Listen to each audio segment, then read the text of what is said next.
అదిగో కడబూర ధ్వని మ్రోగు వేళాయను నా ప్రాణనాథా నీరాకకై నేను వేచియున్నాను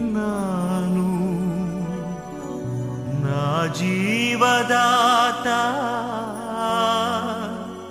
నా జీవదాత నీ పిలుపుకై నేను కనిపెట్టుచున్నాను నీ పిలుపుకై నేను కనిపెట్టుచున్నాను. పరిశుద్ధులతో రానయ్యున్న మన ప్రభువైన యేసుక్రీస్తు నామంలో మీ అందరికీ వందనాలు. ప్రభువైన యేసుక్రీస్తు వారు నన్ను విమోచించి సంరక్షించి పోషించి మీ మధ్యన అనేకులకు ఈ ప్రపంచానికి ఆశీర్వాదకరంగా నన్ను నిలబెట్టిన తండ్రి అయిన దేవునికి నేను ఎల్లప్పుడూ రుణపడి ఉంటాను. ఆయనకు మహిమ ఘనత ప్రభావములు యుగ యుగములు కలుగునుగాక. ఈనాడు ఈ అంశంలో సంతానం అంతము వరకు ప్రేమించాను. దేవుడు మనకు సంతానం ఇచ్చి అంతము వరకు మనం ప్రేమిస్తున్నాడనే ఈ అంశంలో ప్రతి ఒక్కరూ ఒక సత్యాన్ని నేర్చుకోవాలని పరిశుద్ధాత్మ దేవుడు నాకు ఇచ్చిన ఈ వాక్యాన్ని మీ ముందు పెడుతున్నాను. మొదటగా నేను ఈ వాక్యాలన్నీ మీకు చదివి వినిపిస్తాను. యెషయా గ్రంథము 50:10 మీలో యెహోవాకు భయపడి ఆయన సేవకుని మాట వినువాడు ఎవడు? వెలుగు లేకయే చీకటిలో నడుచువాడు యెహోవా నామమును ఆశ్రయించి తన దేవుని నమ్ముకొనవలెను. మొట్టమొదట ప్రతి ఒక్కరూ ఒక సత్యాన్ని తెలుసుకోవాలి. దేవుని చేత పిలువబడిన ఒక దైవజనుడు, దేవుని కొరకు సమస్తాన్ని విడిచిపెట్టి వచ్చిన దైవజనుడు ఉద్యోగాన్ని, తనకున్న హోదాను, తనకున్న ప్రాంతాన్ని, తనకున్న సమస్తాన్ని ఏ దైవజనుడు అయితే విడిచిపెట్టి దేవుని కొరకు పౌరుషంగా నిలబడతాడో అలాంటి దైవజనుడు చెప్పిన ప్రతి మాట దేవుడు నెరవేరుస్తాడు. ఆ సేవకుడిని ఎవరు పట్టించుకోకపోయినా, ఎవరు వినకపోయినా కాకుల చేత ఏలియాను పోషించినట్లే దేవుడు ఈ దినాల్లో కూడా తమ సేవకులను దేవుడు పోషిస్తున్నాడు. అందులో నేను ఒక్కడిని. నెంబర్ 2 హెబ్రీ 1:7 తన దూతలను వాయువులుగాను తన సేవకులను అగ్ని జ్వాలలుగాను చేసుకునేవాడు. ఒక సేవకుడు మీ ఇంటికి వస్తే మీ ఇంటికి ఒక పెద్ద నిప్పుకన వచ్చిందనమాట. అగ్గొచ్చిందనుకోండి, ఇంట్లో ఉన్న చెత్తను దహించేస్తుంది, ఇంటిని శుభ్రం చేస్తుంది. అగ్గి లేకుండా ఏ ఇల్లు ఉంటుంది? అగ్గి లేకుండా ఏ కుటుంబం ఉంటుంది? అగ్గి లేకుండా ఏ కుటుంబం బ్రతకగలదు? ఉదయం లేచిన కాడి నుంచి రాత్రి వరకు ప్రతి నిమిషం అగ్గి మనకు కావాలి. అగ్గితోనే టీ కాస్తాం, అగ్గితోనే వంట వండుతాం, అగ్గితోనే అన్నీ చేస్తాం. అగ్గి లేకుండా ఏ ఇల్లు ఉండదు, ఏ కుటుంబం బ్రతకలేరు. అలాగే ఒక సేవకుడిని అగ్నివాయువుగా దేవుడు చేశాడు. ఏ సేవకుడు అని అంటే ఏదో ట్రైనింగ్ నుంచి వచ్చేస్తారు చాలామంది. పలానా పాస్టర్ గారు నన్ను సేవకు పంపాడేంటని తయారైన వాళ్ళు కోకులుగా ఉన్నారు. వాళ్ళు నిజమైన సేవకులు కాదు. నిజమైన సేవకుడు ఎవరంటే దేవుని చేత పేరు పెట్టి పిలువబడిన వారే దేవుని సేవకులు. దేవుని చేత అభిషేకించబడ్డ వాళ్ళే దేవుని సేవకులు. పిలువబడి పంపబడిన వారే దేవుని సేవకులు. ఇది బైబిల్ వాక్యానుసారం. బైబిల్లో ట్రైనింగ్ చేయించి పంపిన వాళ్ళు 70 మంది, దేవుడు స్వయంగా ఏర్పాటు చేసుకున్న వాళ్ళు 12 మంది. లూకా సువార్త 9వ 12 మంది ఉంటారు. అదే 10వ 70 మంది ఉంటారు. ఈ 70 మంది తరబిదులు వచ్చారు. తర్వాత కాలంలో వాళ్ళు కూడా సేవ చేశారు. వాళ్ళలో చాలామంది కూడా అసక్సెస్ అయ్యారు. ఇప్పుడు నెంబర్ 3 ఆదికాండం 18:17 అప్పుడు యెహోవా నేను చేయబోవు కార్యం అబ్రహామునకు దాచెదనా? అబ్రహాం నిత్యముగా బలము గల గొప్ప జనమగును, అనగా వారి సంతానము, వాళ్ళ పిల్లలు ప్రపంచంలో దీవించబడి ఉంటారు అని ఇక్కడ ప్రభు అయిన దేవుడు అబ్రహాం గురించి పరలోకంలో మాట్లాడుతున్నాడు.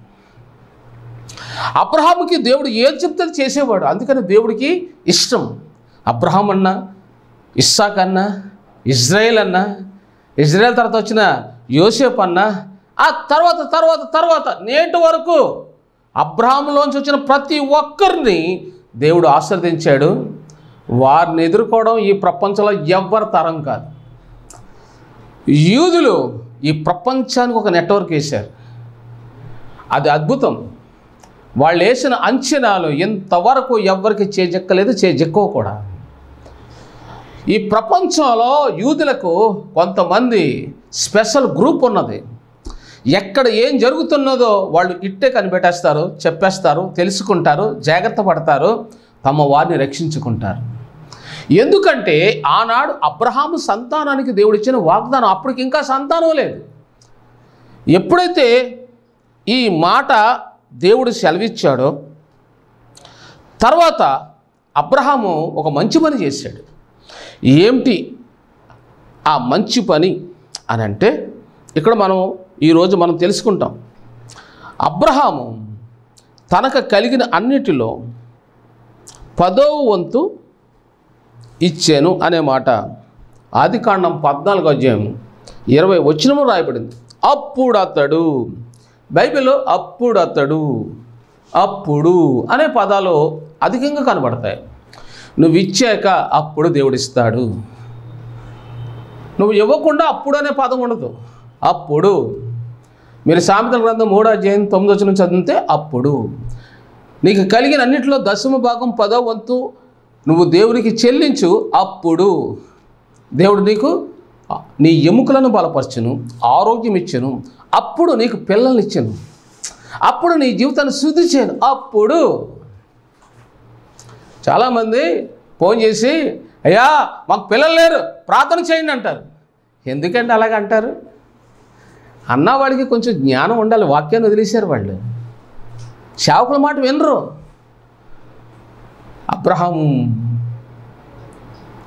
అబ్రహాం బైబిల్లో ఆదికాండం 20వ అధ్యాయం 16వ వచనములో అబీమెలెకు కుటుంబంలో పిల్లలు లేరు. ఆ పిల్లల కోసం అతను అడగలేదు, కానీ అబీమెలెకు కుటుంబంలో అందరూ మంచాన పడి ఉన్నారు.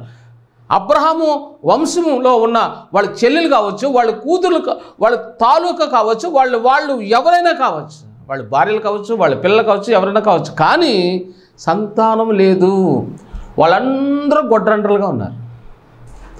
దైవజనుడు అబ్రహాము రాకతో అబీమెలెకు సంతానాన్ని ఎప్పుడు దీవించాడో తెలుసా మీకు? అతడు 1000 రూపాయలు అబ్రహాం అంటే శారం చేతిలో పెడితే, శారం తీసుకెళ్ళి అబ్రహాం చేతిలో పెడితే, అబ్రహాము మోకరించి ప్రార్థన చేస్తే అప్పుడు అబీమెలెకు వంశాన్ని దీవించడం మొదలుపెట్టాడు. అంటే అప్పుడు దాకా సంతానం లేదు వాళ్ళకి, అప్పుడు దాకా వాళ్ళకి పిల్లలు లేరు, అప్పుడు దాకా వాళ్ళకి అభివృద్ధి లేదు. అతను ఇచ్చిన 1000 రూపాయలు, 1000 రూపాయలు అంటే 1 కోటి రూపాయలు ఇచ్చాడు ఆ దినాల్లో భాషలో. ఇప్పుడు మాకు సంతానం కావాలని అన్నవాళ్ళు 1000 మంది ఉన్నారు. ఎప్పుడైనా నాకు సంతానం కావాలన్న వాళ్ళు ఒక విషయం తెలుసుకోండి. మీరు మందిరం కడతారు కదా, 50,000 తీసుకోండి, మాకు సంతానం కోసం ప్రార్థించండి అంటే ఖచ్చితంగా దేవుడు మీ మొరకి మీరు చేసిన దానికి అప్పుడు ప్రతిఫలం ఇస్తాడు. మీరు ఏమి ఇవ్వకుండా ఏ దైవజనుడు అయినా సరే మాకు సంతానం కావాలని ప్రార్థన చేయండి అనండి, నువ్వు అంటారు అంతే వాళ్ళు. ఎందుకంటే బాగోదు అనకపోతే, కానీ మీకు సంతానం కలగదు. ఎందుకంటే అబీమెలెకు చెల్లించిన రూట్లో, అబీమెలెకు వెళ్ళిన రూట్లో మీరు వెళ్ళలేదు. అబీమెలెకు వెళ్ళాడు, ఎంత ఇచ్చాడు? 1000. మరి నాకు చాలామంది ఫోన్ చేశారు, వాళ్ళు 1000 రూపాయలు కాదు 10,000 కూడా ఇవ్వకుండా, ఏమండి మాకు ఇంకా పిల్లలు పుట్టలేదండి అన్న స్త్రీలు కూడా ఉన్నారు.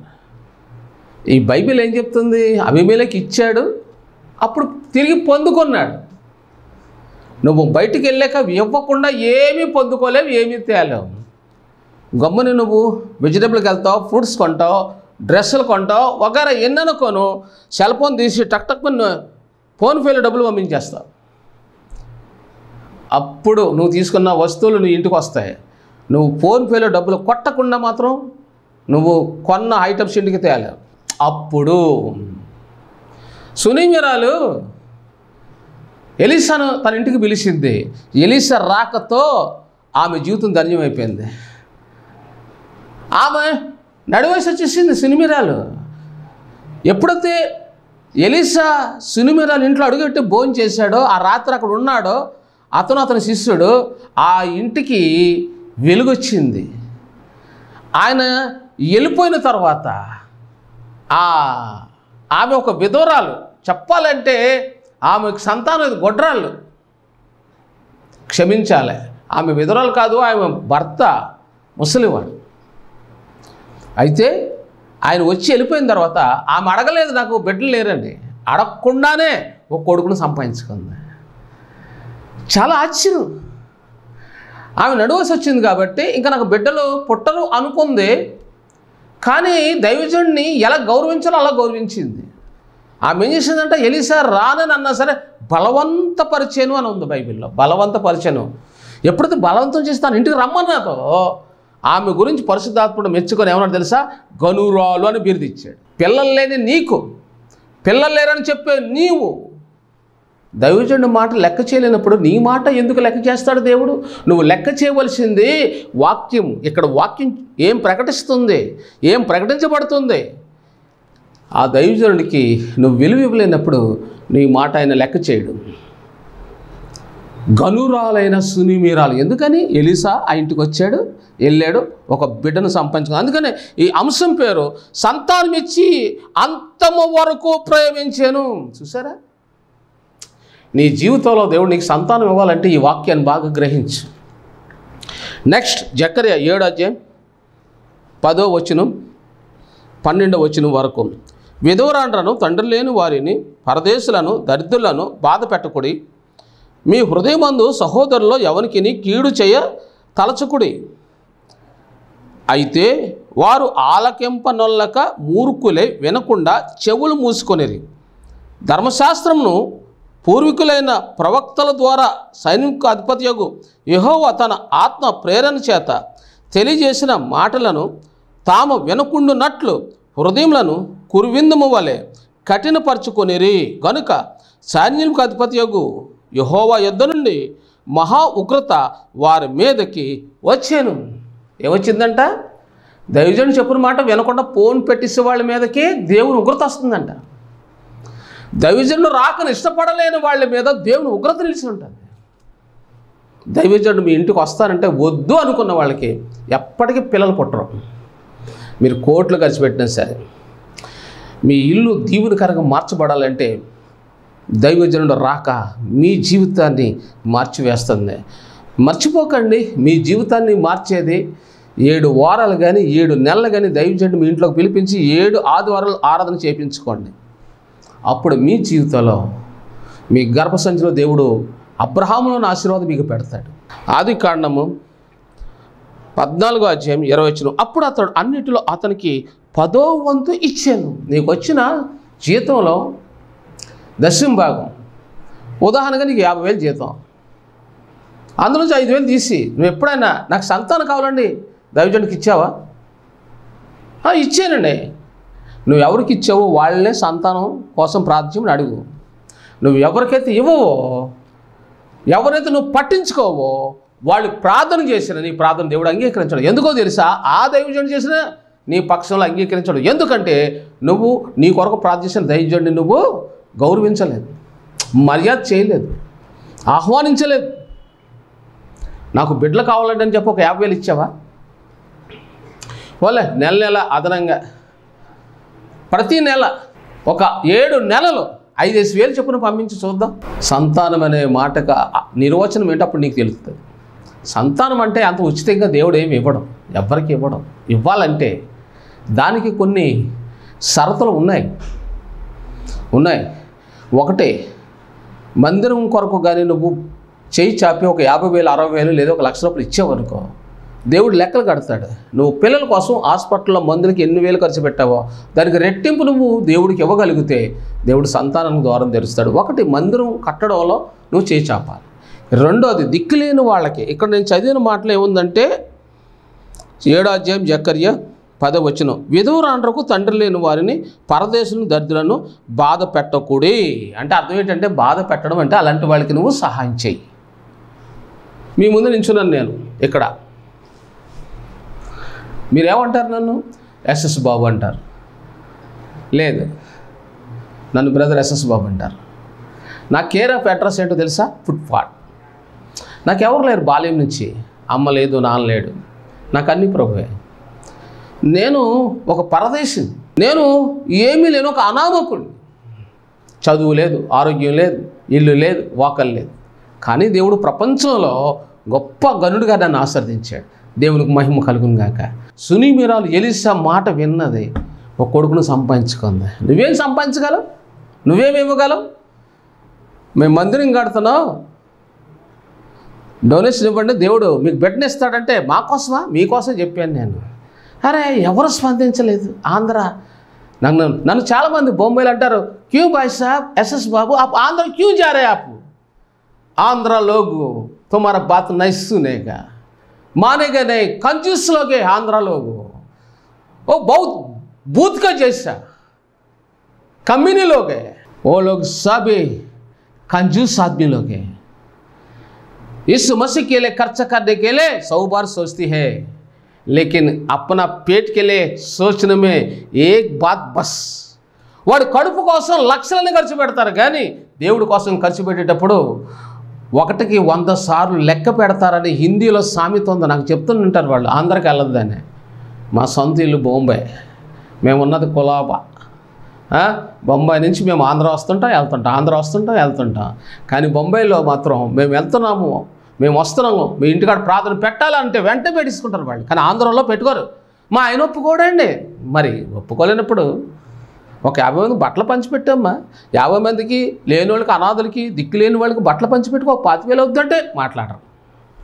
మందిరం కడుతుందమ్మా, పోన్లే మీ ఇంటికి వద్దన్నావు, మందిరానికి ఒక 50,000 డొనేషన్ ఇచ్చి నీ గర్భసంచిని నింపుకో అమ్మా, దేవుడు ఆశీర్వాదం అంటే ఎనరు.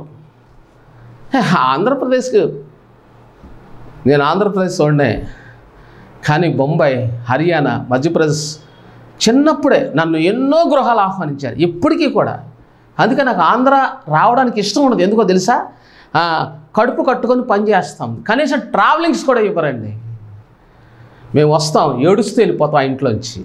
మొన్న ఒక సహోదరి తెనాలి రమ్మన్నది, వెళ్ళాము, కనీసం మాకు ఛార్జీలు కూడా ఎంత ఇచ్చింది ఆవిడ? 1,500 ఇచ్చింది. మాకు వచ్చిన ట్రావెలింగ్ ఖర్చు ఎంత? 10,000. ఆవిడ ఇచ్చింది ఎంత? 1,500.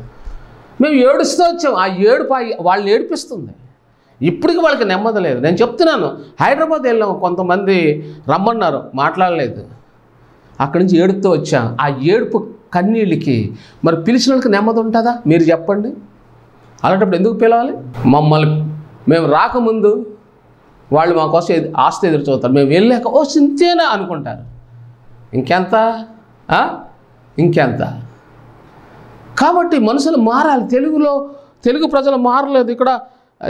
ఇక్కడ ఆమోసు గ్రంథం 3:7 తన సేవకులైన ప్రవక్తలకు తాను సంకల్పించిన దానిని బయలుపరచకుండా ప్రభువైన యెహోవా ఏమీయూ చేయడు. దేవుడు ఏది చెబుతాడో అదే సేవకుడు చేస్తాడు.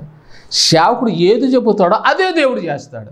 నీకు నమ్మకం లేకపోతే బిడ్డను సంపాదించుకోలేవు, ఆరోగ్యాన్ని సంపాదించుకోలేవు, ఉద్యోగాన్ని సంపాదించుకోలేవు, జీవితంలో నువ్వు ఏది సంపాదించుకోలేవు. నువ్వు ఏది సంపాదించుకోవాలన్నా దైవజనుడు మాట నమ్మాలి. నువ్వంటే జరుగుతుందా అన్న వాళ్ళు కూడా నేను చూశాను. నేను వెంటనే వాళ్ళ ఫోన్ నెంబర్ లెఫ్ట్ చేసేస్తాను. ఎందుకో తెలుసా? వాళ్ళకి నమ్మకం లేదు. నమ్మకం సేవకుడి మీద ఉండకూడదు, దేవుడి మీద ఉండాలి. సేవకుడు చెబుతాడు, నువ్వు నమ్మేవనుకో దాన్ని రూఢి చేస్తాడు. శపాసాన్ని పరలోకం చప్పట్లు కొడతారు నీకు. నీ విశ్వాసం మీద ఆధారపడి ఉంటుంది. నీ విశ్వాసం లేకుండా దేవుడికి ఇష్టడయ్యి ఉండుట అసాధ్యం. ఏప్రిల్ 11వ అధ్యాయంలో ఉంది. నీ విశ్వాసం దేవుడి మీద ఉండాలి. కానీ నీకు దేవుడికి మధ్యవర్తులు సేవకులు ప్రార్థన చేసిన నమ్మాలి. దేవుడికి ఇస్తాడు, వచ్చి నెలలో దేవుడు నీ గర్భం తెరుస్తాడు అన్నప్పుడు నువ్వేం చేయాలి? ఆమె నన్ను నమ్మాలి. అప్పుడు దేవుడు నీకు ద్వారం తెరుస్తాడు, నీ అప్పుల నుంచి విడిపిస్తాడు, ఆర్థిక సహాయం చేస్తాడు, నీకు సంతానం ఇస్తాడు, ఆరోగ్యం ఇస్తాడు, ఉద్యోగం ఇస్తాడు, మంచి భాగస్వామ్యం ఇస్తాడు, నీ పరీక్షలో విజయం ఇస్తాడు. ఇన్ని ఇవ్వాలంటే నువ్వు కూడా ఏం చేయాలి? అయ్యా ఈ 10,000 తీసుకొని నా కోసం ప్రార్థన చేయండి, నా జీవితంలో నెమ్మది కోసం 20,000 తీసుకొని ప్రార్థన చేయండి, మీరు మందిరం కడుతున్నారు కదా 50,000 తీసుకొని నా కోసం ప్రార్థన చేయండి. దీనంగా తగ్గింపుతో దుఃఖ స్వరంతో నువ్వు అలాగ అడిగావనుకో, అప్పుడు దేవుడు నిన్ను ఇష్టపడతాడు. అది నిజమైన త్యాగంతో కూడింది. అప్పుడు మీరు డబ్బులు అడగకూడదండి అన్న వాళ్ళు ఉంటారు. నిన్నెవరు అడిగారు ఇమ్మని? నేను అడగలేదు. ఇక్కడ బైబిల్ చెప్తుంది. బైబిల్ ఉన్న ఫ్యాక్ట్ అబీమెలెకు అబ్రహాంకి ఇచ్చాడు కాబట్టి అబీమెలెకు కొడుకుని ఎత్తుకున్నాడు. గొండ్రాలని సునిమిరాలు దైవజనుడిని పిలిచింది. దైవజనుడు రాలేదు, ఎలీసాను బలవంతం చేసింది. సరే ఆ మాట కాదనలేక వచ్చాడు. ఆమె ఒక కొడుకుని ఎత్తుకుంది. బైబిల్లో హన్న పెందరకాడ దేవుని సన్నిధికి వచ్చి ప్రార్థన చేసింది. సమూయేలు కొడుకుని ఎత్తుకుంది. గమనించారా? ఒక సహోదరి గుడికి వచ్చింది, కానీ కొంతమంది గుడికి రాలేదు, రాకుండానే ఎత్తుకున్నారు. ఎందుకో తెలుసా? వాళ్ళు దేవునికి భయపడ్డారు.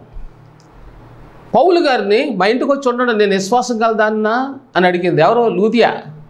నేను విశ్వాసం కలదాన్ని అయితే నా ఇంటికి వచ్చి ఉంటున్నాను. కానీ లూది ఇంటిలో అందరూ రక్షణ పొందారు, తన కుటుంబాలు రక్షణ పొందలేదు. కానీ దైవజనుడు రాకతో ఆమె పిలిచింది రమ్మని. నువ్వు పిలుస్తున్నావా? ఏ దైవజనుడైనా, అయ్యా మా ఇంట్లోకి వచ్చి 7 నెలలు వచ్చి ప్రార్థన పెట్టండి. మా సహోదరుల్లో కొంతమంది ఉంది, ఆవిడ పేరు రత్నకుమారి, పిల్లలు లేరు. ఆమె నన్ను 7 మంగళవారాలు పిలిచింది. వెళ్ళాను నేను. ఎందుకు పిలిచావమ్మా నేను అడిగాను. మీరు ప్రార్థన చేస్తే నాకు కొడుకు కూతురు దేవుడు ఇచ్చాడండి, అందుకని అన్నది. దేవుని స్తోత్రం. చూసారా? ఆమె నమ్మింది. ఎంతో కాలమైంది పెళ్ళయ్యి. నన్ను ప్రేమించింది ఆవిడ. మంచి భోజనం పెట్టింది, మంచి కానుక ఇచ్చింది. నా కష్టాల్లో ఆమె ఎంతో సహాయం చేసి ఉన్నాను అయ్యగారు, నేను ఉన్నాను అన్నది. ఆమెకు దేవుడు ఒక కొడుకును కూతురుని ఇచ్చాడు. అలాగా నువ్వు ఎప్పుడైనా సరే సంతానం కావాలన్నప్పుడు మందిరాన్ని బలపరచాలి, లేదా లేని బట్టలు ఇవ్వాలి. 3 నీ ఇంట్లో ఆరాధించాలి. ఈ 3 ఉంటే ఖచ్చితంగా దేవుడు నీకు బిడ్డనిస్తాడు. దానికి 1,00,000 2 లక్షల ఖర్చు ఎంతైనా కానీ పరలోకంలో నీ పేరు రాయబడుతుంది. చూడండి బైబిల్లో మరి యెషయా గ్రంథం 50 అధ్యాయం 10వ వచనంలో, మీలో యెహోవాకు భయపడి ఆయన సేవకుని మాట వినువాడు ఎవడో? నువ్వు వింటావా? నా మాట వింటావా? ఇది నా మాట కాదు, ఇది దేవుడు అంటున్న మాట. సేవకుని మాట వినువాడు ఎవడు మీలో అని ప్రభు అంటున్నాడండి. నేను సేవకుడిని. ఇప్పుడు నీకు దేవునికి మధ్యవర్తి నేను చెప్తున్నాను. మీ ఇంటికి నన్ను 7 నెలలు లేదా 7 వారాలు ఆహ్వానించండి, ఆరాధన చేద్దాం. కుదరదండి. సరే మరి నేనేం చేయలేను. ఒక 50 మందికి బట్టలు పంచిపెట్టుకో, 25,000 అవుతుంది. నిరుపేదలైన వారికి, తల్లిదండ్రులు లేని వారికి పరదేశం పంచిపెట్టుకో. నాకు తెలియదండి, మా దగ్గర ఉన్నారు, నేను పంచి పెడతాను, నేను షూట్ చేసి నీకు పంపిస్తాను. అది చేయలేండి. సరే మందిరం కడుతున్నావు, మందిరానికి నువ్వెంత ఇస్తావు ఈ దేవుడు నీకు సహాయం చేస్తాడు. ప్రియులారా, ఈ వాక్యం వింటున్న నీ జీవితంలో కొర్నేలు ఇంటికి పేతురు వచ్చాడు. కొర్నేలు కుటుంబం రక్షించబడింది, తన బంధువులు రక్షించబడ్డారు, తన స్నేహితులు రక్షించబడ్డారు. వచ్చిన భోజనం చేయడానికి వచ్చారు, బాప్తిసం పొంది వెళ్ళారు. ఈరోజు మీ జీవితాల్లో మీ కుటుంబీకుల్లో చాలామంది మారలేదు. కారణం ఏంటో తెలుసా? దైవజనుడు మీ ఇంటికి రాలేదు, మీ ఇంట్లో చెయ్యి కడగలేదు, కాళ్ళు కడగలేదు. మీ దైవజనుడు లేక నువ్వు కోరుకున్న దైవజనుడు 7 నెలలు కానీ 7 వారాలు కానీ లేక 12 నెలలు కానీ నీ ఇంట్లో కానీ దైవజనుడు చేతులు కడిగితే నీ కుటుంబం పూర్తిగా కడగబడుతుంది, నీ జీవితం పూర్తిగా శుభ్రం చేయబడుతుంది. లూకాసు వార్త 11:41 యేసు చెప్పాడు, కాగా నీకు కలిగింది ధర్మం చేయి, నీకున్నదంతా ప్రార్థన పెట్టి ఆరాధన చేసి నీ ఇంట్లో చేయించు, అప్పుడు నీకు అన్నీ శుద్ధిగా ఉంటాయి. అన్నీ అంటే ఆరోగ్యం బాగుపడుతుంది, సంతానం నీకు ఇవ్వబడుతుంది, మార్పులు. నీ భర్త మారుతాడు, నీ కుటుంబం మారుతుంది, నీ బిడ్డలు మారుతారు, నీ బిడ్డలు ఉద్యోగాలు సంపాదించుకుంటారు. ఒక కుటుంబం నాకు ఎప్పుడు భోజనం పెట్టేవారు, నమ్మండి, ఆయన పేరు శాంతరాజ్.